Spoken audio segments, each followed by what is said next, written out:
அன்பார்ந்த ஆன்மீக சகோதர சகோதரிகளே, பெரியோர்களே, சான்றோர்களே, இறைவன் வருவான், அவர் என்றும் நல்வழி தருவான் என்ற வாக்கிற்கு இணங்க இந்த பூமியில் கல்பம் தோறும் இறைவன் அவதாரம் செய்கின்றார். இறைவன் அவதாரம் செய்வதால் தான் சிவனுடைய அவதார பூமி பாரதம் என்று சொல்கின்றோம். அந்த சிவ பரமாத்மா கீதையில் உள்ள ஸ்லோகத்தின்படி யதா யதா தர்மஸ்ய க்லானிர் பவிபாரத் சம்பவாமி யுகே யுகே என்றும் பரித்ராணாய சாதுனாம் விநாசாய துஷ்கிருதாம் தர்ம ஸ்தாபனார்த்தாய சம்பவாமி யுகே யுகே என்று சொல்லப்பட்டுள்ளது. எப்போதெல்லாம் அதர்மம் உச்சநிலை அடைகின்றதோ அப்பொழுதெல்லாம் இந்த பூமியில் அவதாரம் செய்து அதர்மத்தை நீக்கி சத்திய தர்மத்தை ஸ்தாபிப்பதற்காக நான் வருகின்றேன் என்று இறைவன் கூறுகின்றார். அன்பார்ந்த சகோதரர்களே, இன்றைய உலகம் தர்மம் நிறைந்துள்ளதா அதர்மம் நிறைந்துள்ளதா என்று பார்த்தோமானால் 5 வயது குழந்தைகள் கூட புரிந்து கொள்கிறது இது அதர்மமான உலகம் என்று. அதர்மத்தின் உச்சகட்டமான இந்த காலகட்டத்தில் பகவான் இந்த பூமியில் அவதாரம் செய்துள்ளார். அவருடைய கர்த்தவியமான அவருடைய காரியத்தை துவங்கி உள்ளார். கம்சபுரியில் கிருஷ்ணன் பிறப்பான் என்று சொல்வார்கள். கம்சபுரி என்பது கம்சன் பொறுத்தளவு ஒரு அரசனுடைய அடையாள சின்னம். குழந்தைகள் என்று பாராமல் தீ வைத்து கொடுத்த உத்தரவிட்ட மன்னன் தான் கம்சன். ஆக இந்த பூமி தீயினால் மற்றும் பஞ்ச தத்துவங்களினால் அழியக்கூடிய ஒரு காலகட்டத்தில் நாம் இருந்து வருகின்றோம். நமது பூமியை போல 40 பூமியை பத்மமாக்கக்கூடிய அணு ஆயுதங்களுக்கு மத்தியில் வாழ்ந்து கொண்டிருக்கின்றோம். ஆக இந்த கம்சபுரி முடியும் தருவாயில் சொர்க்கபுரி ஸ்தாபிப்பதற்காக, புது உலகை ஸ்தாபிப்பதற்காக பகவான் வருகின்றார், வந்திருக்கின்றார்.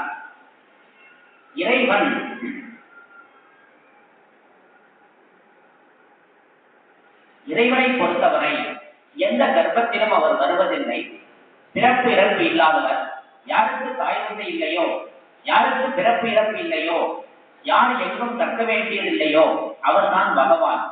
அந்த இலக்கணத்தின்படி சிவ பரமாத்மா, அந்த பிறப்பு இறப்பு இல்லாத பகவான் இந்த பூமியில் பரகாய பிரவேசம் செய்து மனித குலத்திற்கு புரியும் வகையில் அவர்கள் மொழியில் ஞானம் வழங்கிக் கொண்டிருக்கின்றார்.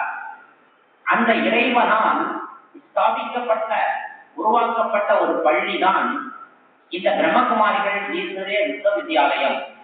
இது ராஜஸ்தான் மாநிலத்தில் மவுண்ட் அபுவை தலைமையகமாக கொண்டு உலகெங்கும் 150 நாடுகளில் அந்த இறைவன் செய்தியை கொண்டு சென்று கொண்டிருக்கின்றது. அந்த இறை செய்தி இந்த விழாவின் பொழுது உங்கள் கண்ணிற்கும் காதிற்கும் கருத்திற்கும் திட்ட வேண்டும் என்ற நோக்கத்திற்காக இந்த சொற்பொழிவு ஏற்பாடு செய்யப்பட்டுள்ளது.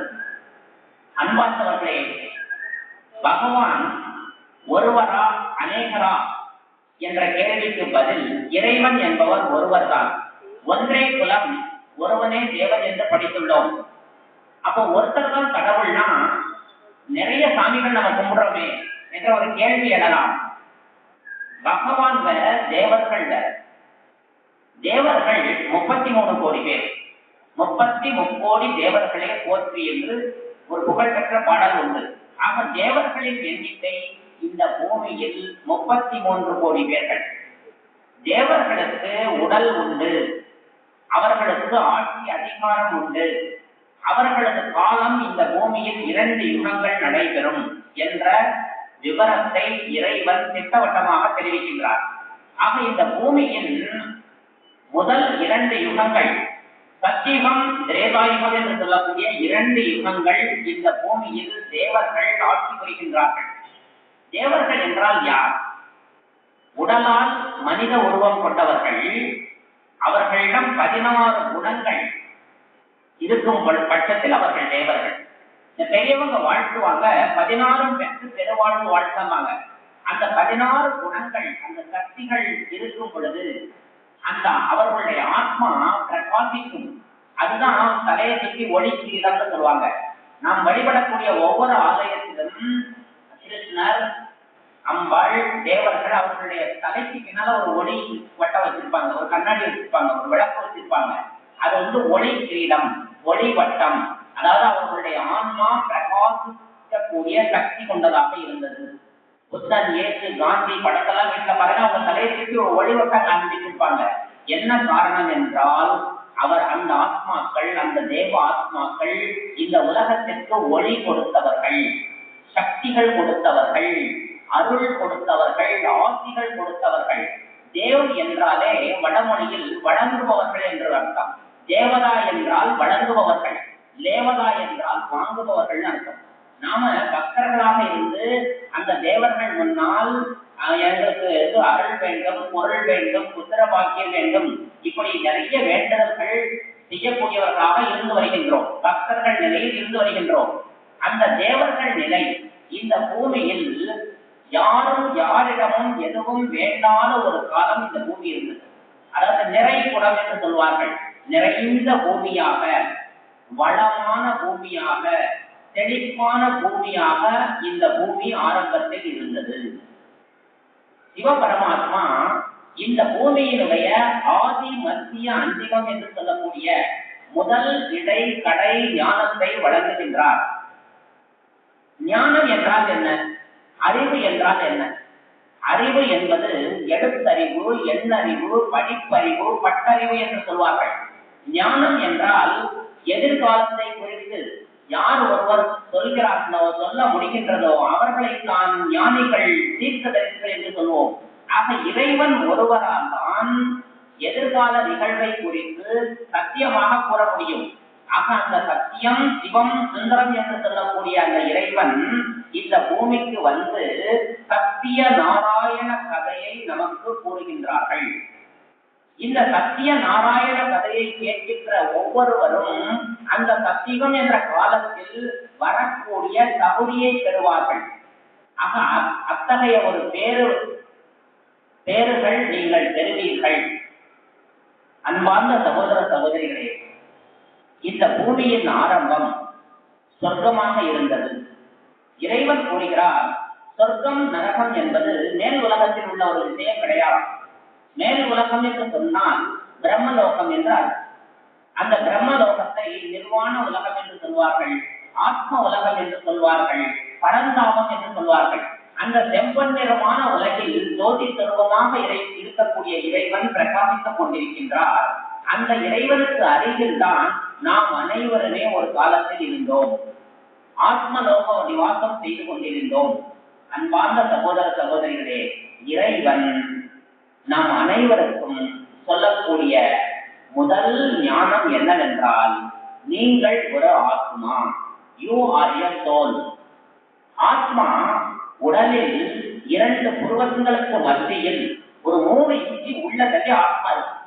ஆத்மா அந்த புருவ மத்தியில் இருக்கவைதான் பொட்டு வச்சுக்கிறோம், சிந்திக்குவது இப்படி பண்றோம், தலைவிதின்னு சொல்றோம். இந்த உடல் எலும்பும் சதையினாலான இந்த உடல் 5 தத்துவங்கள், நிலம், நீர், நெருப்பு, காற்று, ஆகாயம், அந்த 5 தத்துவங்களாலான இந்த உடல் என்பது ஒரு பொம்மை, மண் பொம்மை. இந்த பொம்மைக்குள் புருவ மத்தியில் ஆன்மா சக்தி மிக்க அந்த ஆத்மா உட்கார்ந்து, அந்த ஆன்மா இங்கே இருந்துட்டு இந்த உடல் என்ற பொம்மையை இயக்குகின்றது, அல்லது இந்த உடல் என்ற காரை இயக்குகின்றது. கண்கள் மூலமாக ஆத்மா தான் பார்க்கும், வாய் மூலமா ஆத்மா பேசுது, கர்ம இந்திரியங்கள் மூலமா ஆத்மா தான் காரியம் செய்யுது. ஆக இந்த உடலின் இயக்குனர் யார் என்றால் ஆத்மா. அந்த ஆத்மாதான் நீங்கள். இதுதான் கீதையில் கிருஷ்ணர் அர்ஜுனனுக்கு உபதேசம் செய்த முதல் கருத்து என்னவென்றால், உன் எதிரில் இருப்பவர்கள் அனைவரையும் நீ உறவினர்களாக பார்க்காத, அவர் இந்த உடலுக்குள் இருக்கும் ஆத்மாவாக பார். உன்னால் எந்த ஒரு ஆத்மாவையும் கொல்ல முடியாது. ஆத்மா நீரில் எரியாது, நீரில் கரையாது, நெருப்பில் எரியாது, வாளால் வெட்ட முடியாது. ஆக ஆன்மா என்பது மரணமற்றது, நித்தியமானது, சாஸ்வதமானது, சத்தியமானது. அந்த ஆத்மாதான் நீங்கள் அனைவரும். இந்த சொற்பொழிவை கேட்டுக் கொண்டிருக்கக்கூடிய சகோதர சகோதரிகளே, இந்த ஒரு விஷயத்தை நீங்கள் புரிந்து கொள்ளுங்கள். நீங்கள் ஆத்மாக்கள். இந்த ஒரு செய்தி உங்களை எந்த நிலைக்கு கொண்டு வரும் என்றால், மரண பயத்திலிருந்து இந்த கணமே நீங்கள் விடுதலை பெறுவீர்கள். நீங்கள் ஆத்மாக்கள், மரணமற்றவர்கள், என்றும் நித்தியமாக வாழக்கூடியவர்கள். வயது என்பது உடலுக்குத்தான். உங்களுக்கு 40 இருக்கலாம், 60 இருக்கலாம், 80 இருக்கலாம். ஆனால் ஆத்மாவிற்கு வயது கிடையாது. ஆத்மா பெருசாகாது, சிறுசாகாது. அதனால அதை நித்தியம்னு சொன்னோம். ஆக என்றுமே மாறா தன்மை கொண்ட ஒரு ஆத்மாதான் நீங்கள். ஆத்மாவுக்கு ஜடம் கிடையாது, சைத்தன்யம். ஜடம் என்றால் ஒரு தீய ஒரு கல்லு மேல வச்சா அது வந்து கட்டாது. ஆனா ஒரு தீய நம்ம உடல் மேல வச்சா நம்ம கதறும். என்ன காரணம்னா அந்த ஆத்மா அந்த தீயின் வெப்பத்தை உணரும். அப்ப உணரக்கூடிய சக்தி ஆன்மாவுக்கு இருக்கு. அதைத்தான் சைத்தன்யம்னு சொல்கின்றோம். ஆக நீங்கள் ஒவ்வொருவருமே உணரக்கூடிய சைத்தன்யமான ஆத்மாக்கள், சத்தியமான ஆத்மாக்கள், என்றும் வாழக்கூடியவர்கள். உங்களுக்கு கிடைக்கப்பெற்ற உடல் ஒரு சட்டை என்று கீதை சொல்கிறது. ஆன்மா போன்ற சட்டை தான் உடல். உடலுக்கு மேல ஒரு சட்டை, அது பழசான நம்ம ரிமூவ் பண்ணிடுறோம், மாற்றிடுறோம். அதே போல இந்த உடல் என்ற சட்டை பழுதானால், வயதானால் இதை கலத்திட்டு இன்னொரு சட்டையை போடுவோம். மரணத்திற்கான டெபினிஷன் கடவுள் சொல்றார். ஒரு ட்ரெஸ்ஸும் அட்ரஸும் மாறுவது மரணம். ஒரு மரணத்திற்கு பிறகு என்ன ஆகும்? வாழ்ந்துட்டு இருக்கிற ஒரு உடல்ங்கிற ட்ரெஸ் மாறி இன்னொரு இடத்துல கடந்துருவோம். இருக்கிற ஒரு ஊருக்கு ஒரு அட்ரஸ் சொல்லியிருப்போம், அந்த அட்ரஸ் மாறி இன்னொரு அட்ரஸ் போயிடுவோம். அவ்வளவுதான். வள்ளுவர் சொல்வாரு, தூங்குவது போலும் இறப்பு, உறங்கி விழிப்பது போலும் பிறப்புன்னு அழகாக சொன்னார். ஆக பிறப்பு இறப்புங்கிறது ஒரு தொன்று தொட்டு இருக்கக்கூடிய ஒரு நிகழ்ச்சி. ஆக நாம் வாழ்க்கை என்பது ஆத்மா பஞ்ச தத்துவங்கள் மூலமாக சுகம் பெறுவதற்காக நாம மேல இருந்து வந்திருக்கிறோம். ஒன்றை கவனித்துக் கொள்ளுங்கள், நாம் அனைவரும் ஒரு மேல் உலகத்தில் ஒளி புள்ளியாக இருந்தவர்கள். இந்த பூமிக்கு ஏன் பிரவேசமானோம்? இந்த காற்று நிறைந்த காற்று சூழ்ந்த இந்த பூமியில நம்ம ஏன் உள்ள பிரவேசமானோம்னா, இந்த பஞ்ச தத்துவத்தோடு விளையாடுவதற்காக நாம் வந்திருக்கின்றோம். பஞ்ச தத்துவங்களின் கூட்டணியில சுகமாக இருப்பதற்காக வந்திருக்கின்றோம். அப்படி வந்த நாம், நமக்கு இந்த பூமி தந்த பரிசுதான் இந்த உடல். எப்படி நம்ம வீட்டு குழந்தைகளுக்கு ஒரு பிளாஸ்டிக் பொம்மையை வாங்கி தர்றோமோ, அது போல நம்முடைய உடல் ஒரு மண் பொம்மை. இந்த பூமி தந்த பரிசு. இந்த பொம்மையில ஆத்மாங்கிற பேட்டரி உட்கார்ந்துட்டு அப்படியே இயக்குது. அப்படி இயக்குகின்ற நாம் சுகமாக இருக்க வேண்டும், சாந்தியாக இருக்க வேண்டும். ஆத்மாவின் தர்மம் சாந்தி, ஆத்மாவின் தர்மம் ஆனந்தம், ஆத்மாவின் தர்மம் ஒளி, ஆத்மாவின் தர்மம் சக்தி, ஆத்மாவின் தர்மம் ஞானம். இப்படி நாம் இருக்கின்றோமா? நாம் நம்மை மறந்து விட்டோம். ஒவ்வொரு கணமும் சுகமாக இருக்க வேண்டிய நாம் துக்கியாக மாறிவிட்டோம். காரணம் மறதி. நம்மை நாமே மறந்தோம். அதனால்தான் எல்லா ஞானிகளும் உன்னையே நீ அறிந்து கொள். திருமூலர் சொல்வார்கள், தன்னை அறிந்தால் தனக்கொரு கேடில்லை, தன்னை அறியும் அறிவை அறிந்த பின் தன்னை அறிவிக்க தான் இருந்தாலே என்று எழுதுகின்றார். அவர் தன்னை அறிய வேண்டும். ஆங்கிலத்தில் செல்ஃப் ரியலைசேஷன் என்று சொல்வார்கள். நாம் ஒவ்வொருவரும் நம்மை அறிந்து கொள்ளக்கூடிய முதல் அறிவு, நான் ஆத்மா என்று அறிந்து கொள்ளுங்கள். 2 புருவங்களுக்கு மத்தியில் ஜோதியாக இருக்கும் ஆத்மாதான் நான். இந்த ஆத்மாவாகிய நான் பரந்தாம நிவாசி என்பதை புரிந்து கொள்ளுங்கள். இந்த பூமியில நடித்து வந்திருக்கிறோம். சரி, இந்த ஆன்மாவுக்குள்ள மனம், புத்தி, சுபாவம்ங்கிற ஒரு 3 சக்திகள் உண்டு. இறைவன் இன்னொரு மிகப்பெரிய ரகசியத்தை கூறுகின்றார்கள். இந்த மனித ஆத்மா உடலை விட்டு பிரிச்சுதுன்னா அது வெளியே போன பிறகு உடலை டிஸ்போஸ் பண்ணிடுவோம். அந்த ஆத்மா ஒரு 13 நாள் கழிச்சு ஒரு 4 மாத கர்ப்பிணியை தேடி அந்த வயிற்றுக்குள்ள போயிடுமா. அப்புறம் அங்க ஒரு 6 மாசம் உள்ள இருந்து குழந்தையா பிறந்துருமா. இதத்தான் புனர்ஜென்மம் மறுபிறவின்னு சொல்றோம். இறைவன் ஒரு ரகசியம் கொடுக்குறாரு பாருங்க. மனித ஆத்மா அடுத்த ஜென்மத்திலையும் மனுஷனாத்தான் பிறக்குமா. மிருகம் பறவை ஆகாது. எப்படி ஒரு மாங்கொட்டையை வச்சா மாமரம், வாழையை வச்சா வாழை மரம், மனிதன் ஆண் பெண் மாறும். ஆக அன்பார்ந்த சகோதர சகோதரிகளே, நாம் ஆணாகவோ பெண்ணாகவோ இந்த பூமியில் வாழ்க்கை என்ற வட்டத்தில் மீண்டும் மீண்டும் ஜனனமும் மரணமும் தொடர்ந்து நாம் இந்த பூமியில் வசிப்பவர்கள். இப்பொழுது என்ன ஒரு கேள்வி என்றால், ஏன் நாம் கஷ்டப்படுகின்றோம், ஏன் நோய்வாய்ப்படுகின்றோம், ஏன் நஷ்டத்திற்கு உள்ளாகுகின்றோம்? இதுதான் காரணம். அறியாமை இருளினால் தான் இந்த காரணங்கள். இந்த ஆத்மாவிற்குள் மனம், புத்தி, சம்ஸ்காரம் என்கின்ற 3 சூட்சும சக்திகள் உண்டு. மனம் என்பது கடல்ல வர அலைகள் போல எண்ணங்கள் வந்துட்டே இருக்கும். நான் ஸ்டாப்னு சொல்லுவாங்க. இரவு பகல் எண்ணம் வரும். புத்திங்கிறது ஒரு தராசு மாதிரி தீர்மானிக்கும்.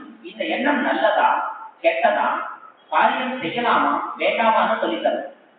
சம்ஸ்காரம்னா நம்ம என்னெல்லாம் செய்யறோமோ அத்தனையுமே நம்முடைய ஆத்மாவில ரெக்கார்ட் ஆகிட்டே இருக்கும். ஆட்டோமேட்டிக் ரெக்கார்டு நம்ம ஆத்மாவில இருக்கு. பார்த்தது, கேட்டது, அனுபவித்தது, பாவம், புண்ணியம், நல்வினை, தீவினை எல்லாமே எவ்வளத்தையும் உள்ள ரெக்கார்ட் ஆகும். இதத்தான் சித்திரகுப்தன் ஒருத்தர் கணக்கு எழுதுறாருக்காங்க. யமதர்மன்ட்ட கணக்கப்பட. அதாவது சித்திரம் என்றால் உடல், குப்தம் என்றால் ரகசியம். இந்த உடலுக்குள்ளேயே ரகசியமான இந்த இடத்துல நம்ம செய்யறதெல்லாம் ரெக்கார்ட் ஆயிடும். உதாரணத்துக்கு இந்த மோகம் உங்க மனசுல பதிவாயிடும். திருப்பி எங்கேயாவது பார்த்தா இந்த சித்திரம் இன்னைக்கு பார்த்தேன்னு தோணும். இன்றைய நாள் சித்திரங்க 1ஆம் கிளாஸ் எங்க படிச்சீங்கன்னா அந்த ஸ்கூல் ஞாபகம் உங்க மனசுல இருக்கு.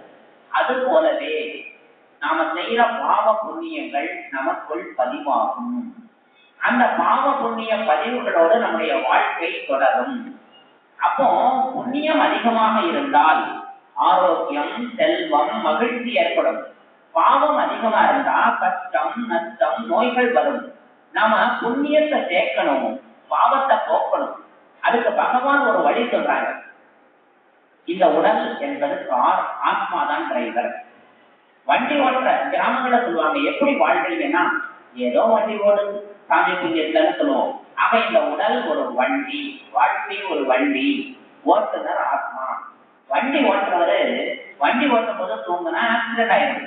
அதே போல நாம் 2 கண்ணை திறந்துட்டோம், ஆனா 3வது கண் ஞான கண் மூடப்பட்ட நிலையில் இருப்பதால் தான் இந்த பூமியின் சகல பிரச்சனைகளுக்கும் அதுதான் காரணம்.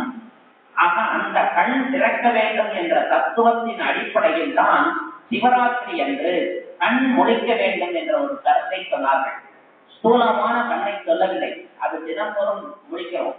ஆக ஞான கண் திறக்க வேண்டும், ஞான பார்வை, ஞானத்தின் சக்தி பெற வேண்டும், திவ்ய திருஷ்டியை பெற வேண்டும்.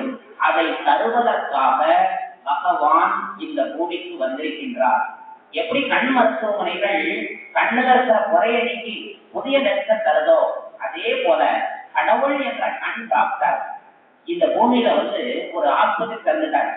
ஆத்மாவில் உள்ள ஆத்மாங்கிற கண்ணை திறந்து அதுக்கு சக்தி கொடுக்கிறவர், ஆத்மாவில் உள்ள நோயை போக்கக்கூடிய டாக்டர் வைத்தீஸ்வரர் தான் சிவபெருமான். அந்த இறைவன் இந்த பூமிக்கு வந்து நம்முடைய ஆன்மாவில் உள்ள நோய்களை நீக்குகின்றார், நம்ம ஆத்மாவை தூய்மை ஆக்குகின்றார், சுகம் சாந்தியால் நிரப்ப வந்துள்ளார்.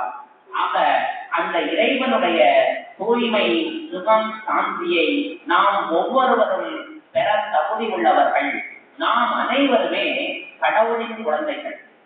அன்பார்ந்த சகோதர சகோதரிகளே, இறைவனை பரமபிதா சிவ பரமாத்மா என்று சொல்வார்கள். காட் ஃபாதர் சிவா, இறை தந்தை என்பார்கள். ஒரு தமிழ் பாட்டுல வரும், பிள்ளைக்கு தந்தை ஒருவன், நம் எல்லோருக்கும் தந்தை இறைவன். ஆக ஒரு பிள்ளைன்னா ஒரு அப்பா இருப்பார், ஆனா நம்ம எல்லோருக்குமாக ஒரு அப்பா இருக்கிறார் என்றால் அது இறைவனை குறிக்கும்.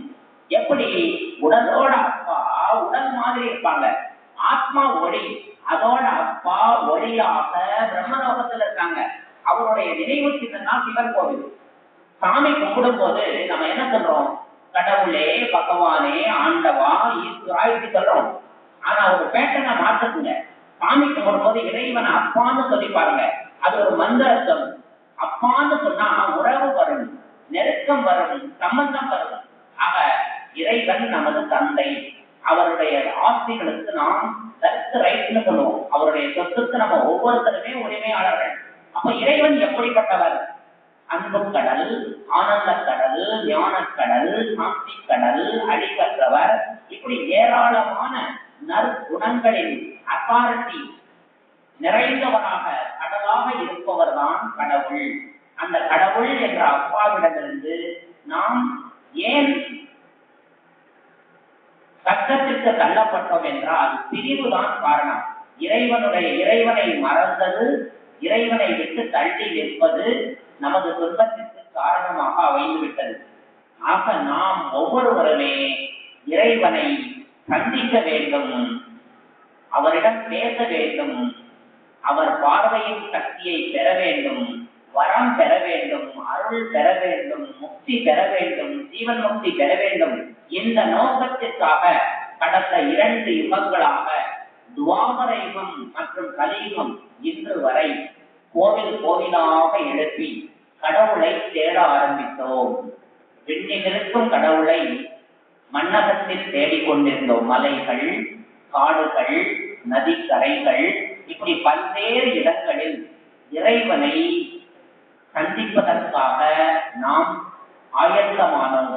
கோவில்களை எழுப்பினோம், வழிபாடுகள் செய்தோம், பல்வேறு ஜெபம், தவம், யாகங்கள் எல்லாம் செய்து இறைவனுடைய அருள் பெற வேண்டும் என்று தவம் செய்பவர்களாக நாம் அனைவரும் மாறிவிட்டோம். ஆக அந்த தவத்தின் பலனாக இறைவன் பக்தியின் பலனை வழங்குவதற்காக பகவான் வந்திருக்கின்றார். 2500 வருடங்களாக நாம் செய்த பக்தியின் பலன் பெறக்கூடிய தருணம் தான் இப்பொழுது. பக்தியின் பலன் ஞானம். பக்தி, ஞானம், வைராக்கியம், சித்திகர்த்தம் என்று ஒரு ஸ்டேஜ் இருக்கு. ஆக நான் அன்பார்ந்த சகோதர சகோதரிகளே, நீங்கள் ஒவ்வொருவரும் இறைவனுடைய ஞானத்தை பெற வேண்டும். தன்னுடைய குழந்தைகள் ஞானிகள் ஆக வேண்டும் என்று இறைவன் விரும்புகின்றார். சரி, இந்த ஞானம் அடைவதால் என்ன லாபம்? அடுத்த ஒரு ஸ்டேஜ் இருக்கு. ஞானத்திற்கு பிறகு தன்னுடைய குழந்தைகள் தேவ ஆத்மாக்களாக ஆக வேண்டும் இறைவன் சொல்றார். இறைவன் ஒரு லட்சியத்தை சொல்றார். ஏதோ இந்த பூமியில பிறந்தோம், உண்பது, அருந்துவது, உறங்குவது, விதி வந்தால் செத்து போறது, இதுதான் வாழ்க்கையின் லட்சியமா? அப்படி இல்லை. மனித வாழ்க்கைக்கு ஒரு லட்சியத்தை கடவுள் கூறுகின்றார். மனித வாழ்க்கையின் லட்சியம் தனக்குள் இருக்கும் தெய்வீகத்தை வெளிக்கொணர வேண்டும். சுவாமி விவேகானந்தர் இந்த கருத்து தான் சொன்னார். கல்வியின் லட்சியம் மனிதன் தெய்வீகத்தை வெளிக்கொணர்வதுதான் கல்வியாக இருக்கிறார். நாம் ஒவ்வொருவரும் தெய்வீக தன்மையை இந்த உலகத்திற்கு வழங்கக்கூடிய தேவ சொரூபம் ஆக வேண்டும். மனிதனும் தெய்வமாகலாம்னு ஒரு தத்துவம் இருக்கு. ஆக மனிதன் தேவதையாக வேண்டும். இந்த லட்சியத்தை கடவுள் நம் முன்னால் வைக்கின்றார். எப்படி ஸ்கூல்ல போய் ஒரு 16 வாய்ப்பாடு மனப்பாடம் படிப்போம், அதே போல 16 குணங்கள் நாம் பெற வேண்டும். அதனுடைய அடிப்படையில் தேவதையாக மாற வேண்டும். இந்த ஈஸ்வரிய வித்யாலயம் மந்திர தந்திரத்தையோ சித்தி சித்தியையோ சொல்லவில்லை. படித்தால் பதவி. ஈஸ்வரனுடைய ஒரு படிப்பு, இறைவன் தரக்கூடிய ஒரு படிப்பு, நற்பண்புகள் என்று சொல்லக்கூடிய அந்த படிப்பை படித்தால் தேவ பதவி பெறலாம். 33 கோடி பேர் தேவர்களா? இப்ப 800 கோடி பேர் இருக்கிறோம். இந்த 800 கோடி பேருக்கும் இந்த கழகம் ஓப்பன் சாய்ஸ் கொடுத்து யார் வேண்டுமானாலும் இந்த இறைவனுடைய ஞானத்தை கடைபிடிக்கலாம், படிக்கலாம். அந்த 16 குணங்கள் நீங்க பாஸ் ஆயிட்டீங்கன்னா நீங்க சத்தியத்துல எப்படியாக ஆவீங்க? சத்தியம் எப்பொழுது வரும் என்று கேட்டால், இந்த கலியுக முடிவுல இந்த உலகம் விநாசம் என்று சொல்வார்கள். பஞ்ச தத்துவங்களின் சீற்றத்தால் இந்த பூமி விநாசமாகும். ஒரு பக்கம் விநாசம் ஆகும். டெல்லி யமுனை நதிக்கரையில புதிய உலகம் ஸ்தாபனை ஆகும். இந்த கம்சபுரி முடிச்சு அங்க கிருஷ்ணர் பிறந்துருவார். கிருஷ்ணர் தான் இந்த பூமியின் முதல் இளவரசர் என்பதை புரிந்து கொள்ளுங்கள். 33 கோடி தேவர்களில் முதன்மையான தேவ ஆத்மா யார் என்றால் கிருஷ்ணன். அந்த கிருஷ்ணர் டெல்லி யமுனை நதிக்கரையில் பிறக்கின்றார். அவருடைய அந்த அவர் பிறப்பு, அப்படி அவர் பிறக்கும் பொழுது சுற்றி உள்ள முழு உலகம் ஒரு விநாசத்தை சந்திக்கும். எல்லா ஆத்மாக்களும் 800 கோடி ஆத்மாக்களும் உடலை விட்டுட்டு பரந்தாமத்துக்கு பயணிப்பாங்க. ஒவ்வொரு கல்ப முடிவிலும் இந்த பூமியில இருக்கிற 800 கோடி ஆத்மாவும் மேல போவாங்க. இதெல்லாம் ஒரு பழமொழியா சொன்னாங்க. கூண்டோடு கைலாசம்னு சொல்லுவாங்க. வரும்போது சிங்கிளா வருவோம், போகும்போது மொத்தமா மேல போயிடுவோம். ஆனா யாரும் பயப்பட தேவையில்லை. நம்ம சொந்த வீடே பரந்தாமம் தான். இந்த பூமியில இருக்கிற வீடு ஒரு பிறவிக்கானது. அந்த ஒரு பிறவில ஏன் வீடு, எங்க தெரு, எங்க ஊர்னு சொல்லிக்கிறீங்க. ஆனா அந்த வீட்டுல ஒரு 200 வருஷம் வாழ்ந்து காட்ட முடியுமானா யாராலையும் முடியாது. ஆத்மா போன அடுத்த நாள் உடலுக்கு வீட்டுல இடம் கிடையாது, டிஸ்போஸ் பண்ணிடும்.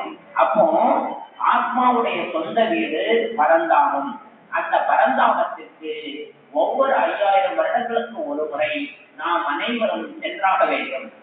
ஆக நம்ம எல்லாரும் அங்க போவோம். சரி, அங்க போயிட்டோம், பரந்தாமம் போயிட்டோம், எல்லாரும் பெர்மனண்டா அங்க இருப்போமா? கிடையாது. அது பேர் முக்தி உலகம். அன்பார்ந்த சகோதர சகோதரிகளே, முக்தி என்பது விடுதலை என்று அர்த்தம். ஆங்கிலத்தில் லிபரேஷன் என்று சொல்வார்கள். அதாவது இந்த உடல் என்ற கூண்டுக்குள் ஆத்மா வாழ்ந்து கொண்டிருக்கிறது. எப்படி கிளி கூண்டுக்குள்ள இருக்கிற மாதிரி உடல் என்ற கூண்டுக்குள் ஆத்மாங்கிற பறவை மாட்டிருக்கு. எப்போ இந்த கூண்டை விட்டு ஆத்மா பறக்குதோ, பரந்தாமத்தை அடைகின்றதோ, அது முக்தி என்று சொல்வார்கள். சரீர முக்தி. முக்தி தான் ஆத்மா செல்லும். அந்த முக்தி தான் செல்வதற்காக கடவுள் ஒரு வழி சொல்கின்றார். நீங்க நினைச்ச மாத்திரத்துல போக முடியாது. ஆத்மா தூய்மை ஆனால்தான், செய்த பாவங்களுக்கு நிகரான புண்ணியம் செஞ்சு அந்த கணக்கு தேவையானாதான் ஆத்மா பரந்தாமத்தை சென்றடையும். ஆக நீங்கள் ஒவ்வொரு ஆத்மாவும் தனது கணக்கு வழக்குகளை முடிக்க வேண்டிய தருணத்தில் இருக்கின்றோம். அதனாலதான் நமக்கு வேண்டாத அன்வான்டா நோய் வருது. எத்தனை பேருக்கு விதவிதமான நோய்கள், திடீர்னு ஹார்ட் அட்டாக், கேன்சர், பக்கவாதம், பல்வேறு நோய்கள் சூழ்ந்த உலகம் ஆயிற்று. என்ன காரணம்? கர்ம வினை. 63 ஜென்மங்களாக செய்த பாவங்கள் தேவை பண்ண வருது. 8 திசையிலிருந்து வருது. அதை பேஸ் பண்ணக்கூடிய நிலையில்தான் நம்ம எல்லாரும் இருக்கோம். ஆக ஒவ்வொரு ஆத்மாவும் பலம் பெற வேண்டும். தன்னுடைய பாவங்களை அதிலிருந்து நீங்குவதற்காக சக்தி பெற வேண்டும். சிவனுடைய சக்தியை நீங்கள் அடைந்து நீங்கள் அந்த பாவங்களை எதிர்கொள்ள வேண்டும். பதீத பாவனரை என்று இறைவனுக்கு ஒரு பட்டம் உண்டு. பதீத் என்றால் பாவம், பாவனம் என்றால் தூய்மை. இந்த பூமியில் பதீத ஆத்மாக்களை தூய்மையாக இறைவன் வருகின்றார். அந்த ஞான கங்கை மூலமாக, அந்த ஞானத்தினால் உங்கள் ஆத்மா தூய்மையாக வேண்டும், பரிசுத்தமாக வேண்டும். அதற்கான உபாயத்தை சொல்கின்றார். உப்பை தின்னவன் தண்ணி குடிப்பான், தப்பு செய்தவன் தண்டனை கொள்வான் என்பார்கள். அவன் நாம் செய்த பாவத்திற்கு நிகரான புண்ணியத்தை நாம் செய்தால்தான் நமது அக்கௌண்ட் தேவையாகும். ஆக எப்படி புண்ணியம் செய்வது என்பதை சொல்லித் தருவதற்காக கடவுள் வந்திருக்கின்றார். இந்த பூமியில் கர்ம தத்துவம் என்று சொல்வார்கள். அகர்மம், விகர்மம், சுகர்மம் என்று பிரிப்பார்கள். அகர்மம் என்றால் சத்தியம் திரேதாயுகத்தில் நாம் செய்யக்கூடிய காரியங்கள் பாவமும் ஆகாது, புண்ணியமும் ஆகாது. சேர்த்து வச்ச சொத்தை செலவு பண்ற மாதிரி. அந்த துவாபர யுகம் விகர்ம சகாப்தம் என்று சொல்வார்கள். அந்த காலகட்டத்தில் நாம் செய்யக்கூடிய ஒவ்வொரு செயலும் பாவமாக முடியும். அப்படி முடியும் பட்சத்தில் இன்று நாம் ஒவ்வொருவரும் பாவ சுமையோடு வாழ்ந்து கொண்டிருக்கின்றோம். முழு உலகம் பாவ உலகம் ஆகிவிட்டது. பாவ குடம் நிறைந்து விட்டது. அதனால்தான் எங்கு பார்த்தாலும் வீட்டுக்கு வீடு துன்பங்கள் நிறைந்த உலகம் ஆகிவிட்டது. ஆக இந்த உலகம் பாவத்திலிருந்து விடுதலை செய்வதற்காக இறைவன் இந்த பூமிக்கு வருகின்றார். லிபரேஷன் தரக்கூடியவர்கள். சிவனை வழிபட்டால் முக்தி கிடைக்கும் என்பார்கள். எந்த முக்தி? பாவங்களிலிருந்து முக்தி கிடைக்கும். நாம் பாவங்களிலிருந்து முக்தி அடைவதற்காக அருமையான ஒரு உபாயத்தை சொல்கின்றார். ராஜயோக தியானம் என்ற ஒரு இறைவனை தியானிக்கும் முறையை சொல்கின்றார். தியான மார்க்கங்கள் என்று பார்த்தால் திருமூலர் 23 விதமான தியானங்களை வகுத்து தந்திருக்கின்றார். அதில் மிக மிக எளிதான ஒரு தியானம் என்றால் ராஜயோக தியானம். பரமாத்மா அந்த ராஜயோக தியானத்தை நாம் அனைவருக்கும் கற்பிக்கின்றார். தியானம் என்றால் ஆங்கிலத்தில் மெடிடேஷன் என்று அர்த்தம். மெடிடேஷன் என்பது ஒரு மருந்து, ஆத்மாவை குணமாக்கும் மருந்து. மெடிடேஷன்ல என்ன, ஒண்ணும் கஷ்டம் கிடையாது. நீங்க ஒத்த கால நிக்கணும், மந்திர உச்சாரணம் எதுவுமே பண்ண வேண்டாம். தன்னை ஒரு ஆத்மா என்று, ஜோதியான ஆத்மா நான், என்னுடைய தந்தை ஒரு ஜோதியாக இருக்கின்றார், அவரை நீங்க நினைச்சா நினைப்புக்கு ஒரு கணக்கன் ஏற்படும். எண்ணங்கள் வலிமையானவை, எண்ணங்கள் மிகப்பெரிய எலக்ட்ரானிக் இவை. இந்த எண்ணம் நினைத்த மாற்றத்தில் இறைவனோடு கனெக்ஷன் ஆகும். யோகம் என்றால் தொடர்பு என்ற அர்த்தம், அத்தித்தல் என்ற அர்த்தம். ராஜயோகம் என்றால் to link with God. இந்த உலகின் ராஜா யார் என்றால் இறைவன். அந்த இறைவனோடு இணையக்கூடிய முறைதான் ராஜயோக தியானம். இது கடினமானது அல்ல. இந்த சொற்பொழிவை கேட்கக்கூடிய ஒவ்வொருவருமே நீங்கள் இயல்பாக சகஜமாக செய்திடலாம். நான் ஒரு புருவமத்தியில் இருக்கும் ஆத்மா, என்னுடைய தந்தை சிவபரமாத்மா, நான் அவரை நினைக்கின்றேன், நான் அவரை பார்க்கின்றேன். இப்படி நீங்க கமெண்ட்ரி சுயத்துக்கு வர்ணனை பண்ணி பாருங்க. ஒவ்வொரு வார்த்தையும் உங்களை அப்டேட் பண்ணும், அப்படியே அப்டேட் பண்ணும். நீங்க என்ன செய்யணும்? உங்க மன கண்ணினால் கடவுளை பார்க்க வேண்டும், அவரிடம் பேச வேண்டும். ஒவ்வொரு வினாடியும் நீங்கள் இறைவனை நினைக்க வேண்டும். அதனால்தான் சான்றோர்கள் சொன்னார், இமை பொழுதும் எந்தெந்தில் நீங்காதான் தாழ்வாழ்க. இமைக்கின்ற பொழுது கூட நம்ம மனத்தை விட்டு நீங்க கூடாதான் கடவுள் நினைவு.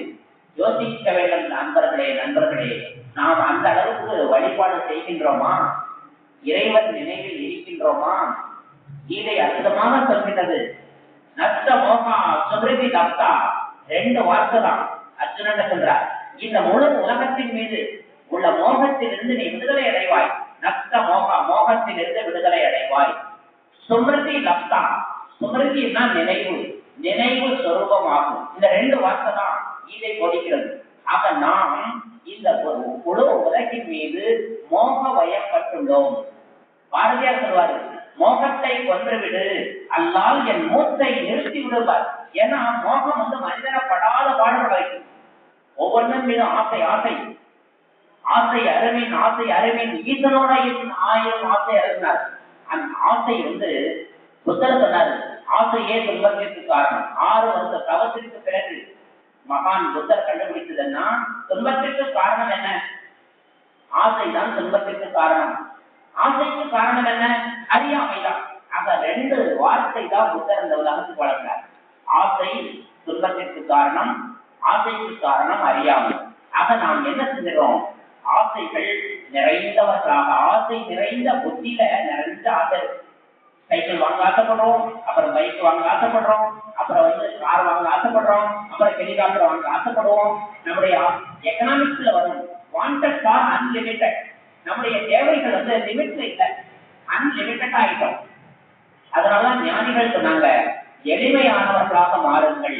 அப்ப இறைவன் துணையை நீங்கள் இறைவன் துணையோடு வாழ ஆரம்பிச்சுட்டீங்க. நேற்று காமராஜர் பிறந்த நாள் விழாவில் போய் கலந்துக்கிட்டோம். அவர் இறக்கும் பொழுது 2 ஜோடி செருப்பும் 4 வேஷ்டியும் 4 சொந்து தான் அவருடைய சொத்தா இருந்ததுன்னு ஒரு பட்டியல் கொடுத்தாங்க. ஆக எவ்வளவு பெரிய எளிமையாக வாழ்ந்து சென்ற மகான்கள் வாழ்ந்த பூமி இது. நாம் எளிமை என்ற 16 குணங்கள்னு சொன்னோமே, அதுல 2வது குணம் எளிமை. தூய்மை, இனிமை, எளிமை, பணிவு, திருப்தி, தியாகம், தைரியம், பொறுமை, சகிப்புத்தன்மை, கலக்கமின்மை, பயமின்மை, மலர்ந்த முகம், நற்குண கிரகிப்பு என்று சொல்லக்கூடிய அந்த 16 குணங்களாக நிரம்பியவர்களாக, குணவான்களாக நாம் மாற வேண்டும். ஆசைகளை மட்டுப்படுத்திக் கொள்ள வேண்டும். காமம், வெகுளி, மயக்கம் இவை 3 நாமம் கெடும் நோயின்னு வள்ளுவர் சொன்னார். காமம், வெகுளி, மயக்கம். காமம் எல்லாருக்கும் தெரிஞ்சதுதான். வெகுளினா கோபம், மயக்கம் அதாவது அந்த உலகத்தின் மீது மயக்கம். இந்த மூன்றும் நம்மளை விட்டு போயிட்டுனா காமம், வெகுளி, மயக்கம் இவை மூன்றும் நாமம் கெடும் நோய், எல்லா நோயும் போயிடும். ஆக நாம் நம்மிடம் உள்ள 5 தீய குணங்களை இறைவன் நெருப்பில் அர்ப்பணிக்க வேண்டும். இதுதான் மிகப்பெரிய யாகம். பொதுவா யாகத்துல நமக்கு ஏதாவது வரம் வேண்டும் என்றால் யாகம் பண்றது வழக்கம். அந்த யாகத்துல நிறைய பொருட்களை ஆகுதிகளாக கொடுப்போம். ஆனா இறைவன் என்ன சொல்றாருன்னா, நீங்க ஸ்தூல பொருட்களெல்லாம் விடுங்க, உங்க ஆத்மாவில இருக்கிற 5 தீய குணங்கள், 5 அசுர குணங்களை தானமாக கொடுங்கள். இந்திய தத்துவம் என்ன சொல்கிறது என்றால், தானம் கொடுத்தால் தோஷம் தீரும். நம்ம எல்லா தோஷமும் போகணுமா, தானம் கொடுக்கணும். என்ன தானம் கொடுக்கணும்? நம்ம பெட்டியில இருக்கிற பணத்தெல்லாம் கொடுக்க சொல்லல, நகையை கொடுக்க சொல்லல. ஆத்மாவில் உள்ள அவகுணங்களை நாம் கடவுள்ங்கிற நெருப்புல தானமா கொடுக்கணும். காமம், கோபம், பேராசை, பற்று, அகங்காரம் இந்த 5 பூதங்கள் ஒவ்வொரு ஆத்மாவிலும் குடிகொண்டு ஆட்சி செய்து கொண்டிருக்கின்றது. யோசிச்சு பாருங்க, உங்ககிட்ட இந்த 5 இருக்கான்னு பாருங்க. காமம், கோபம், பேராசை, பற்று, அகங்காரம் இந்த 5 தான் இந்த ஆத்மாவுல உள்ள உட்கார்ந்து இப்போதைக்கு ஆட்சி செய்யுது. ஆணாகட்டும் பெண்ணாகட்டும் இந்த 5 கெட்ட குணத்தை தான் ராவணனா சித்தரிச்சாங்க. ராவணனுக்கு 10 தலைன்னு காட்டினாங்க. அதோடைய ராவண ராஜ்யம் காந்தி சொல்லுவாரு, ராமராஜ்யம் வேண்டும் ஒரு புத்தகம் பண்ணாரு. அப்ப ராமராஜ்யம் வேண்டும்னா அப்ப நடக்கிறது என்ன ராஜ்யம்? ராவண ராஜ்யம். 10 தலையில ஒரு ராவணன் இருந்தாரா? அது ஒரு உருவக சின்னம். ராவணன் என்பது ஆண்களுக்கும் 5 தலை, பெண்களுக்கும் 5 தலை. அந்த 10 தலையா ராவணன், 10 தலை ராவணன். இன்றைய உலகில் ஆண்களாகட்டும் பெண்களாகட்டும் அத்தனை பேர்களிடமும் இந்த 5 குணங்கள், இந்த அசுர குணங்கள் இருப்பதால் அவர்கள் தான் வீட்டிலும் ஆட்சி செய்கிறார்கள், நாட்டிலும் ஆட்சி செய்கிறார்கள். ஆக இந்த பூமி ராவணபுரி, ராவண ராஜ்யமாக இருக்கிறது. இந்த ராவண ராஜ்யத்தை வீழ்த்தி ராம ராஜ்யத்தை உருவாக்குவதற்காக சிவபெருமான் வருகின்றார். ஆக இங்கு ராமன் என்று குறிப்பிடுவது காந்திஜி கிட்ட கேட்டாங்க, ராமராஜ்யம் சொல்றீங்களே, நீங்க எந்த ராமனை சொல்றீங்க? தசரத ராமனா, அயோத்தியில் வாழ்ந்த ராமனான்னு கேட்டதுக்கு இல்லை, ராமன் என்பது நான் பொதுவான இறைவனை சொல்லக்கூடிய ஒரு சொல்றார். ஆக இங்கு ராமன் என்பது இறைவன், ராவணன் என்பது அசுர குணங்கள். அந்த அசுர குணங்களை எரிக்கும் விழாதான் தசரா என்று வடநாட்டில் பிரபலமாக கொண்டாடுவார்கள். ஒவ்வொரு வருடமும் அந்த தசரா பண்டிகையில் 10 தலை ராவணனை எரிப்பார்கள். ஒவ்வொரு வருடமும் பண்றாங்க. மீண்டும் மீண்டும் வெட்ட வெட்ட துளிர்கின்ற விகாரமாக அந்த 5 அவகுணங்கள் இருந்துட்டு இருக்கு. இப்ப கடவுள் சொல்றாரு, உங்களுக்கு எதிரி வெளியே இல்லைங்கிறார். உங்களுக்கு நீங்களே நண்பன், உங்களுக்கு நீங்களே எதிரி. ஆக நமக்கு எதிரியாக இருப்பது நம்மிடம் இருக்கும் அவகுணம் தான். ஆக இந்த 5 அவகுணத்தை மனம் உணர்ந்து கடவுள் என்ற அந்த அக்னியில் நாம் அர்ப்பணிக்க வேண்டும். அதை அர்ப்பணித்து நாம் பிராப்தியாக 16 குணங்களை கடவுளிடமிருந்து பெற வேண்டும். 16 பெற்று பெருவாழ்வு வாழ்க்கை என்று சொல்வார்கள்.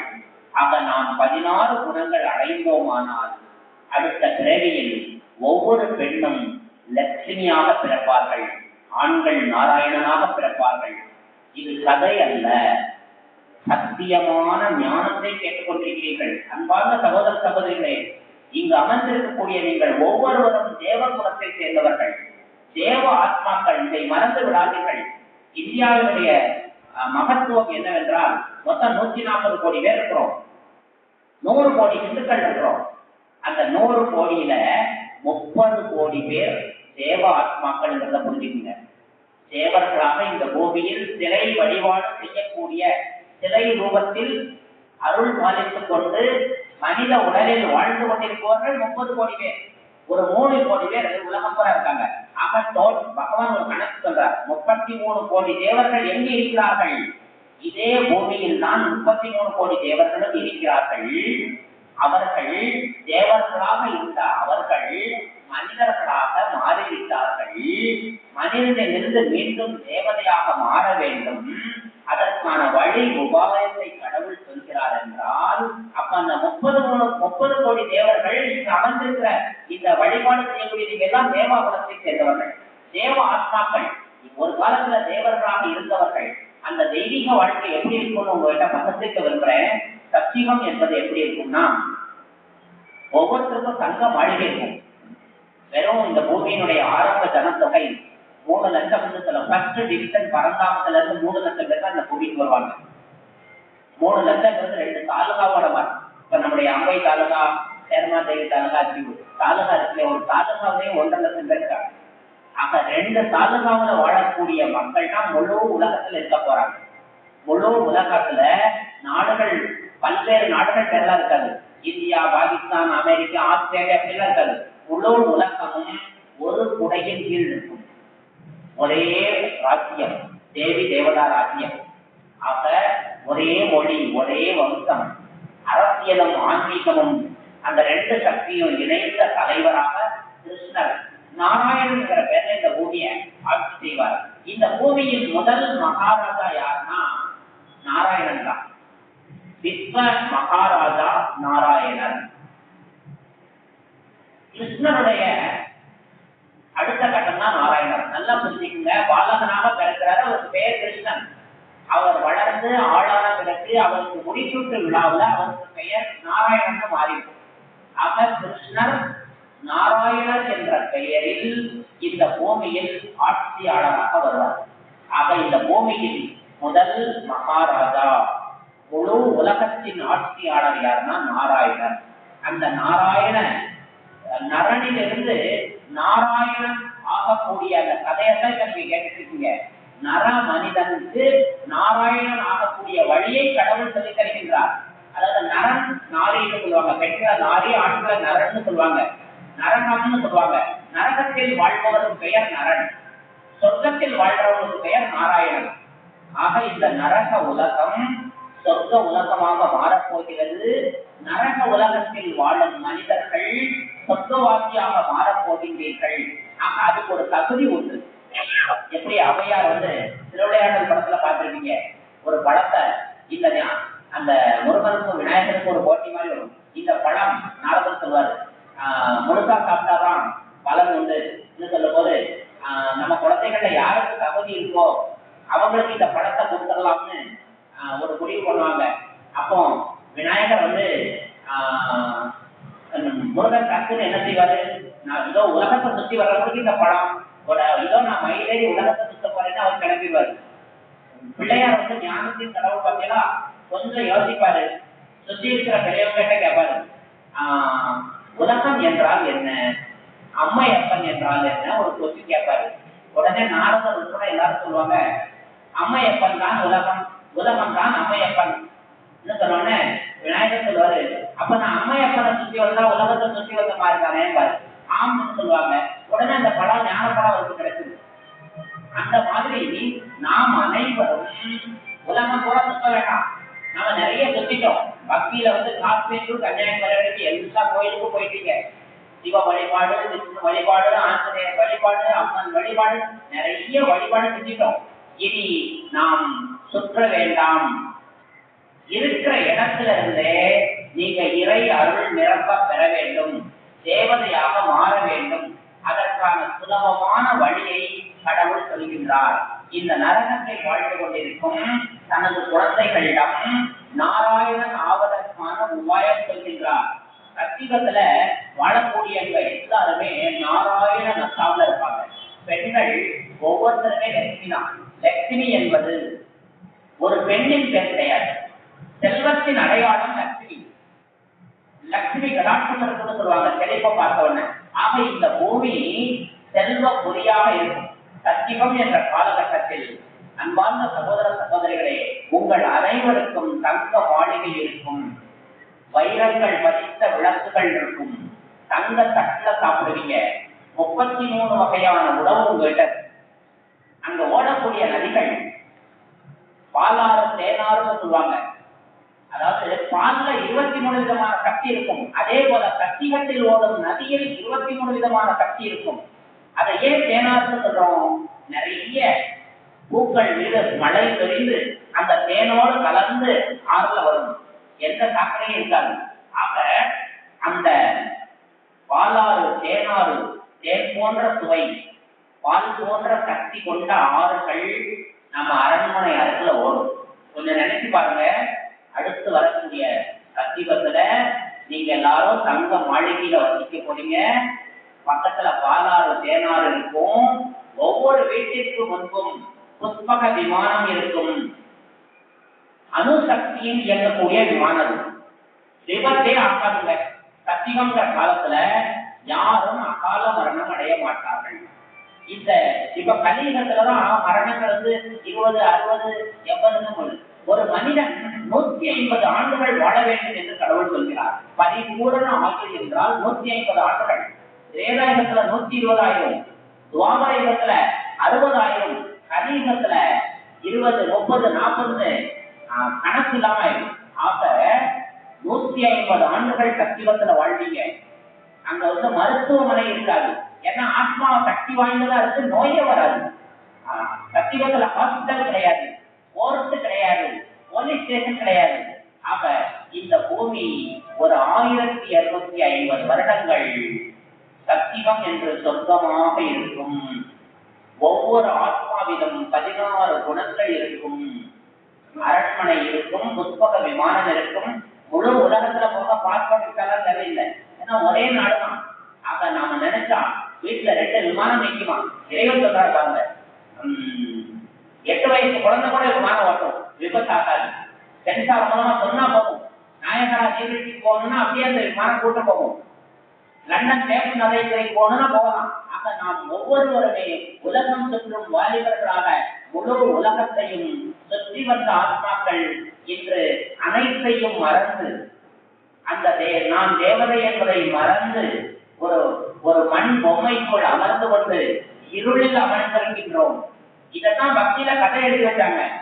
அதாவது தேவர்களின் தலைவர் இந்திரன் என்றும், அந்த இந்திரன் ஒரு தப்பு செஞ்சதுனால என்ன ஆயிடுவார்னா பன்றியாக பிறந்துவார். உடனே ஒரு பெரிய சாக்கடைக்குள்ள அந்த ஒரு பெரிய பன்றி இருக்கும், 12 குழந்தைகளோட அதுல சகதியில கிடந்துட்டு இருக்கும். அப்ப அந்த வழியில ஒரு தேவ ஆத்மா போகும்போது அவர் கண்ணுக்கு அந்த பன்றி பார்த்த உடனே, ஓ இது இந்திரன் இல்லையா என்று சொல்ல உடனே, என்ன இந்திரன் நீ இப்படி பன்றியாகி கேட்டல இருக்கிறது சொன்ன, சும்மா இருக்க நான் இப்ப சுகமா என் குழந்தை குட்டியோட இருக்கேன். உடனே அதுல இருந்து அவரை பிரிக்கணும்னு சொல்லி என்ன செய்வாராம், அந்த குழந்தை அந்த பன்னி குட்டிகளை ஒவ்வொன்றா ஈட்டி எடுத்து கொண்டு வரான். கொண்டு அவருக்கு வருத்தத்தை உடனே அந்த ஆத்மா பன்றியில இருந்து வெளியே வருவான். வெளியே வந்த பிறகுதான் இந்திரன் தெரியுமா, ஓஹோ நான் இவ்வளவு நேரம் இந்த தேக்கக்குள்ளையா கிடந்தேன்னு சொல்லணும். அதே போல நாம் ஒவ்வொருவரும் தேவ குலத்தை சேர்ந்தவர்கள். அந்த கதை நம்ம கதை தான். நாம உலகம் என்ற பேருக்குள், தகதிக்குள், விகாரம் என்ற தகதிக்குள் வாழ்ந்து கொண்டிருக்கின்றோம். நம்மளை இந்த பற்றிலிருந்து விடுவித்து நம்மளை மீட்டு மீட்பராக இறைவன் வந்திருக்கின்றார். ஆக அன்பார்ந்த சகோதர சகோதரிகளே, நீங்கள் உடல் என்ற நினைவிலிருந்து ஆத்மா என்ற நினைவு தளத்திற்கு வர வேண்டும். என்ன செய்யலாம்? ஒரு கிறிஸ்தவ மதத்துல ஒரு வரி படித்து பார்க்க, மனம் திரும்புங்கள், பரலோக ராஜ்யம் சமீபத்தில் இருக்கிறது ஒரு வாசகம். அது எல்லாருக்கும் சத்திய வார்த்தை, எல்லாருக்கும் பொதுதான். கழுத்தை கூட திரும்ப வேண்டாமா, மனம் திரும்புதான், இன்னொரு ராஜ்யம் பக்கத்துல இருக்கலாம். ஆக நாம் ஒவ்வொருவரும் நமது மனதை இந்த மண்ணிலிருந்து, இந்த தகதியிலிருந்து கொஞ்சம் விலகி கைதன்யமான ஆத்மாங்கிற தளத்துக்கு வரணும். 2 தளம் இருக்கு. ஆன்மான ஒரு ஸ்டேஜ், உடலுங்கிற ஒரு ஸ்டேஜ். நம்முடைய நினைவு பூரா உடலுங்கிற ஸ்டேஜ்ல டான்ஸ் ஆடிட்டு இருக்கிறோம், நடிச்சுட்டு இருக்கிறோம். அதுல இருந்து அதுதான் ஞானிகள் சொன்னாங்க, அந்தர முகின்னாங்க, உள்நோக்கு முகம். ஆங்கிலத்துல இன்ட்ராவர்ட்னஸ் சொல்லுவாங்க. நாம் ஒவ்வொருவரும் சற்றே அமர்ந்து அமைதியாக நான் யார் என்ற அந்த உள்நோக்கு முகத்தில் வந்தால், அது பேர் ஆங்கிலத்துல ஸ்டார்ம் ஆஃப் ஐ இன்னொரு பழமொழி இருக்கு, புயலின் கண். அதாவது கடற்பரப்புல ஒரு பெரிய புயல் வரும்போது நல்ல மாதிரி என்ன செய்வாரா, படகு ஓட்டுறத நிப்பாட்டிவாங்க, கப்பல் ஓட்டுறத நிப்பாட்டிவாங்க. அந்த இடத்துல நிப்பாட்டிட்டு, ஏன்னா 150 கிலோமீட்டர் வேகத்துல புயல் அடிக்கும். அப்ப அந்த புயலுக்கு மையம் வந்து அமைதியா இருக்குமா. உடனே என்ன செய்வாராம், அந்த பயணத்தை நிப்பாட்டு அந்த கப்பலுக்கு நங்கூரம் போட்டுட்டு அந்த கப்பலை நிப்பாட்டிவார். அந்த புயலின் கண்ணுல அமைதியா இருப்பார். அதே போல நாம் ஒவ்வொருவரும் நம்முடைய வாழ்க்கை சூறாவளி மாதிரி ஆத்மாவை சுற்றி இந்த உடல் இருக்கு. அதுல ரத்த ஓட்டம், வெப்ப ஓட்டம், காற்று ஓட்டம், எண்ண ஓட்டம், உலகத்துல இருக்கிற பல்வேறு சூழ்நிலைகளுடைய பிரஷர்ல இருக்கும். இன்னைக்கு எந்த நோயை பார்த்தாலும் சரி, 10 கோடி பேருக்கு சுகர் இருக்கு இந்தியாவில், பிரஷர் 20 கோடி பேருக்கு. இப்படியே ஒவ்வொரு நோயும் பல கோடி பேருக்கு நோயாளிகளா மாறிட்டோம். அப்போ அழுத்தம் எங்கிருந்து இந்த அழுத்தம் வந்தது? இந்த மன அழுத்தம், உடல் அழுத்தம் ஆக நோயாக மாறிட்டது. நாம் எல்லாவற்றிலிருந்தும் மீள வேண்டும் என்றால் அந்த புயலின் கண்ணில் எப்படி கப்பலை நிப்பாட்டுறாரோ அதே போல நாம் ஒவ்வொருவரும் நமது ஆத்மா என்ற புருவ மத்தியில் நம் மனதை நிலைநிறுத்த வேண்டும். நான் ஆத்மா இரு புருவ மத்தியில் வாசம் செய்கின்றன நீங்க நினைச்சு பார்த்தீங்கன்னா, நான் இதை பிராக்டிஸ் பண்ணி பார்த்தேன். ஆட்டோமேட்டிக்கா பொண்டல்ங்கிற சக்தி மேல வருது. ஆட்டோமேட்டிக்கா பிராணாயாமம் நடக்குது. தனியா ஒரு பணம் கொடுத்து பிராணாயாமம் பண்ண வேண்டாம். நான் ஆத்மா புருவ மத்தியில இருக்கிறேன்னு நினைச்சாலே நம்ம உடல்ல ஒரு சுவாசம் சீராகுங்க. தியானம் பண்ணா ஆயுள் கூடும். எப்படி? ரொம்ப வெரி சிம்பிள். ஒரு தடவை நம்ம மூச்சு சுவாசிச்சோம்னா 12 அங்குலம், அதாவது ஒரு அடிக்கல் அளவு காத்து உள்ள போகும். போன வேகத்துல 9 அங்குலம் வெளியே போயிடுது. எப்படி அடிவயத்துல வேகமா அடிச்சா தண்ணி குடத்துல உள்ள வெளியே தரும், அதே போல நாம வந்து நம்முடைய உள்வாங்கிற காத்து என்ன செய்யணும்னா அந்த ஆத்ம உணர்வுல, கடவுள் உணர்வுல நம்ம சுவாசித்தோமானால் உள்வாங்கும் 12 அங்குலமும் மேலும் கீழமா போய் யூஸ் ஆகும். அப்படி இல்லாட்டி 3 இன்ச்சி காத்து தான் உள்ளாகுது. அதனால நம்முடைய 1950 இருந்து 60 குறைஞ்சிச்சு. ஆக நான் ஆத்மான்னு ஒரு நினைவு அநேக விதமான நன்மைகளை, ஆரோக்கியத்தை உங்களுக்கு கொடுக்கும். அடுத்தபடியாக இறைவனை எங்கு அமர்த்திக் கொள்ள வேண்டும்? நம்ம 2 புருவ மத்திங்கிற சீட்ல அந்த சிம்மாசனத்துல கடவுளை உட்கார சொல்லணுங்க. இதுதான் இந்திய தத்துவத்துல பொட்டு வச்சுக்கிறோம். கோவிலுக்கு போனா ஒரு பொட்டு வச்சுக்கிறோம். விபூதி, குங்குமம், சந்தனெல்லாம் ஏன் புருவ மத்தியில வச்சுக்கிறோம்னா, எப்படி வச்சுக்கணும்? வச்சுக்கும் போது இறைவா, அப்பா இந்த இடத்துல உட்காருங்க, என் கூட வாங்கன்னு சொல்லி வைக்கணும். சாமி கும்பிட்டா பக்தி யோகம், அந்த சாமிய உள்ளத்துல வச்சா கர்ம யோகம் என்று பெயர். கர்ம யோகி தான் கடவுளுக்கு பிரியமானவர். ஆக நாம் ஒவ்வொருவரும் கர்ம யோகியாக மாற வேண்டும், கர்ம வீரர்களாக ஆக வேண்டும். கர்மம் என்றால் செயல். இது வந்து கர்ம பூமி. இங்க வந்து சுவாசிக்கிறது கூட ஒரு கர்மம் தாங்க, தண்ணி குடிக்கிறதும் ஒரு கர்மம் தான், நடக்கிறது ஒரு கர்மம் தான். ஆக இந்த கர்ம சேத்திரத்தில் நாம் ஒவ்வொருவரும் கர்ம யோகி ஆனால் பாவம் வராது. யோகினா இணைந்திருத்தல், கடவுளோடு இணைந்திருக்கணும். ரொம்ப சிம்பிள். அந்த இறைவன் அப்பாவை டெய்லி நீங்க என்ன பிரார்த்தனை பண்ணணும்? காலையில எழுதிட்ட உடனே முகத்தை கழுவிட்டு அந்த கடவுள்கிட்ட பேசுங்க. அதுவும் 5 மணிக்கு முன்னால அமிர்த வேலை பிரம்ம முகூர்த்தம்னு சொல்லுவோம். அந்த 5 மணிக்கு முன்னாலதான் தீபாவளி பண்டிகை கொண்டாட சொன்னாங்க. அந்த காலத்துல 5 மணிக்கு என்ன தேய்ச்சி குளிச்சு படையை போட்டு சாப்பிடுவோம். கங்கா ஸ்நானம் ஆச்சான்னு கேட்போம். கங்கை நதியடைக்கு வீட்டுக்கே வரதா இருந்தோம். மகாலட்சுமி வீட்டுக்கு வரதா இருந்தோம். மகாலட்சுமியை வீட்டுக்கு அழைக்கின்ற பண்டிகை தீபாவளி. ஒரு நாள் பண்ணிட்டு விட்டுருந்தோம். அந்த நரகாசுரன் இறந்தான், தீபாவளி பண்டிகை பண்றோம். இந்த முழு உலகின் நரகம் அழிய வேண்டும், நாம் ஒவ்வொருவருடைய தீபம் பிரகாசிக்க வேண்டும். அதுக்கு நாம செய்ய வேண்டியது அதிகாலை 5 மணிக்கு முன்னால முகத்தை கழிவிட்டு, அப்பா எங்க வீட்டுக்கு வாங்கன்னு கூப்பிடணும் கடவுளை.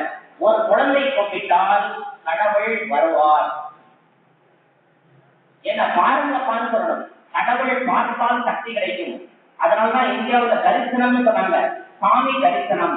அந்த பார்வை திருப்பதியில 1/2 நிமிடம் 30 நிமிடம் அந்த பார்வைக்காக வழிபாடு செஞ்சோம். கடவுள் பார்வையை பெற வேண்டும். நம்ம அப்பாட்ட சொல்லணும், அப்பா வாங்க என்ன பாருங்க, என்ன சுத்தமாக்குங்கப்பா. ஏன்னா இந்த உடல் சோப்பு தண்ணியால குளிப்பாட்டிடலாம், ஆனா அந்த ஒளியால் தான் சுத்தமாக்க முடியும். இந்த ஜோதி அந்த ஜோதியால் சுத்தமாக்கணும். அதனாலதான் தீப வழிபாடு கொண்டாங்க. அப்படியே சோழன் கடவுளை காட்டுவாங்க, அப்படியே சுற்றிட்டு கொண்டு வருவாங்க. என்ன தத்துவம் என்றால், இறைவன் ஜோதியானவர். அது எந்த மூர்த்தி ஆகட்டும், உள் பொருள் ஜோதி, அந்த ஜோதியை அப்படியே கொண்டு வருவாங்க. அந்த ஜோதியை ஏன் ஒத்திக்கிறோம்? அந்த ஒளி சக்தி வெளி மூலமா உள்ள போனா உள்ள இருக்கிற பாவ இருள் போகும். இதுதான் தத்துவம். ஆக உணர்ந்து ஒழுங்கினால் உயர்வடையலாம். அன்பார்ந்த சகோதர சகோதரிகளே, நீங்கள் அனைவரும் ஆத்ம ஜோதிகள். அந்த பரஞ்சோதியை உள்ளத்தில் அமர்த்த வேண்டும். கடைசியில் அவர்கிட்ட சொல்லணும், அப்பா நீங்க என் கூட இருங்கப்பான்னு அந்த பிரார்த்தனையில கடவுள என் கூட இருங்கப்பான்னு பேசி பாருங்க. வார்த்தைகளுக்கு சக்தி அதிகம், வார்த்தைகள் தான் மந்திரம். நல்லா புரிஞ்சுக்குங்க. ஆக இறைவன்ல நீங்க அன்போட அந்த வர சொல்லுங்க, ஆவாகனம் பண்ணுங்க. என்ன பாருங்கப்பா, என்ன சுத்தமாக்குங்கப்பா, எனக்கு தேவையான சக்தி நிரப்புங்கப்பா, என் கூட இருங்கப்பா சொல்லி பாருங்க.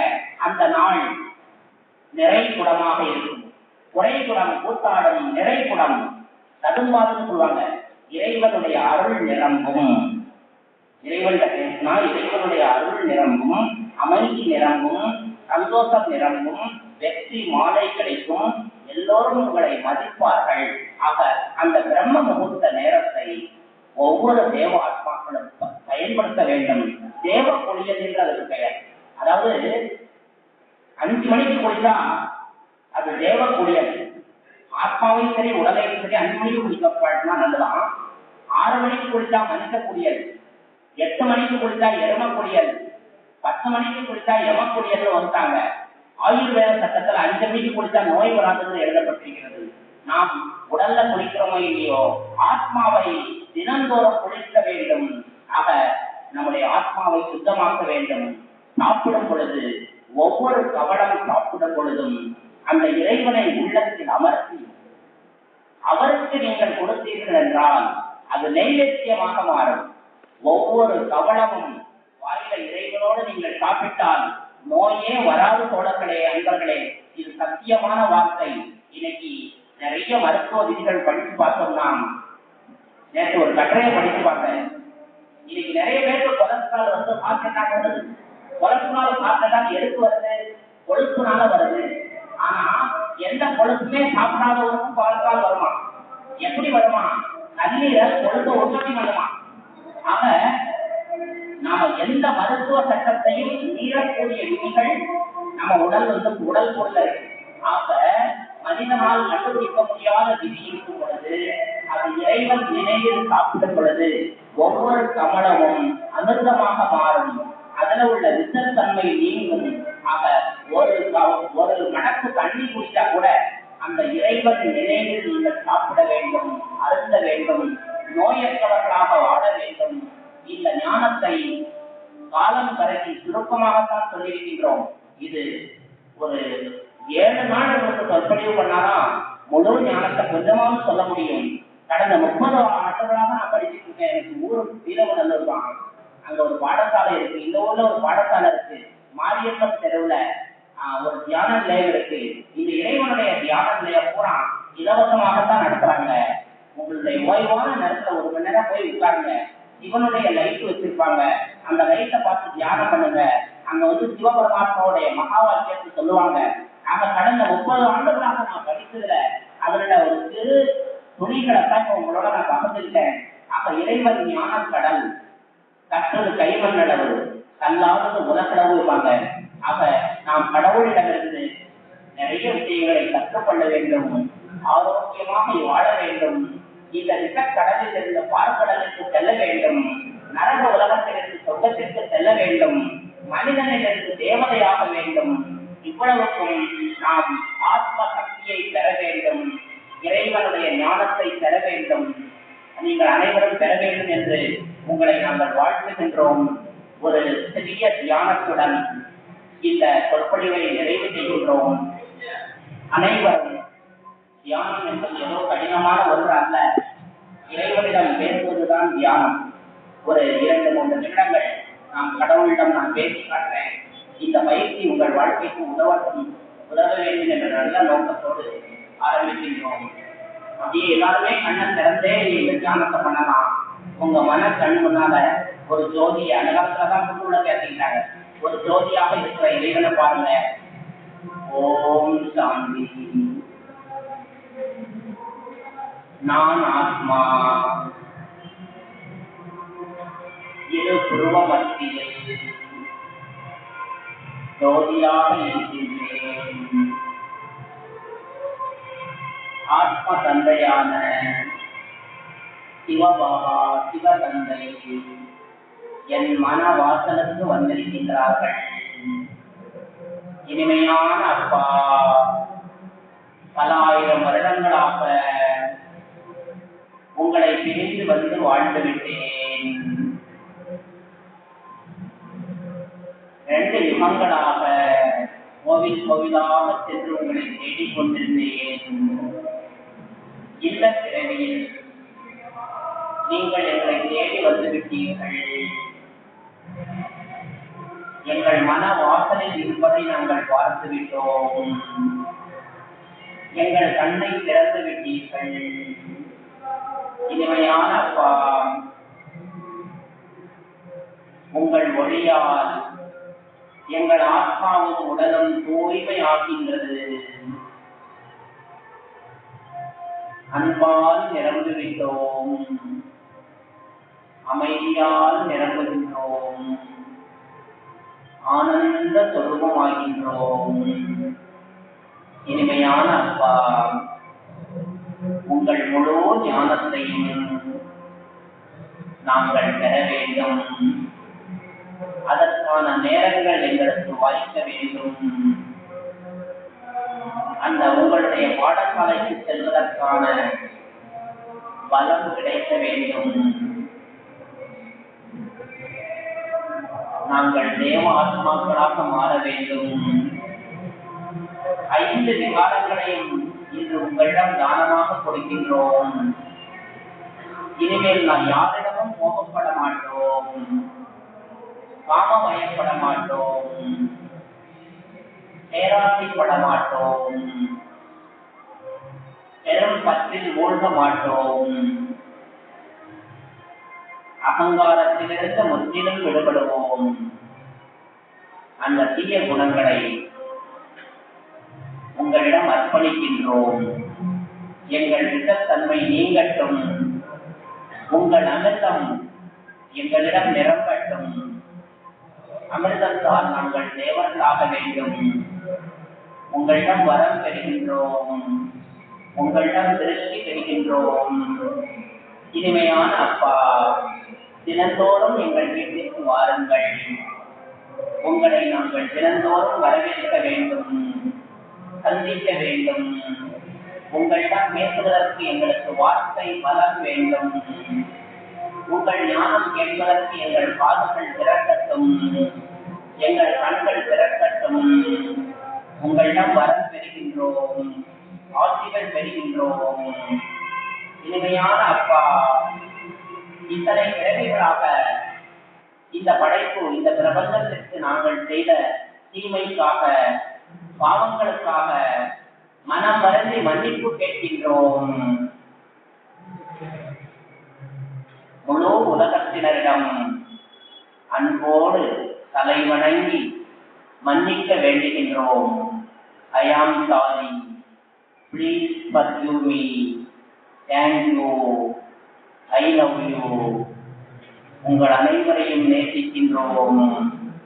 நாங்கள் குணமாகிவிட்டோம், சுகமாகிவிட்டோம், ஆசிகளால் நிரம்பிவிட்டோம். நன்றி அப்பா, நன்றி அப்பா. 33 கோடி தேவர்களுக்கும் நன்றி. பஞ்ச தத்துவங்களுக்கு நன்றி. உலக சமுதாயத்தினருக்கு நன்றி. முத்துமாலை அம்பாள் அருள் பாலித்துக் கொண்டிருக்கும், அருள் பெற்றுக் கொண்டிருக்கும் அத்தனை பக்த ஆத்மாக்களுக்கும் நன்றி. கோவில் நிர்வாகத்தினருக்கு நன்றி. நன்றி. ஓம் சாந்தி, ஓம் சாந்தி, ஓம் சாந்தி.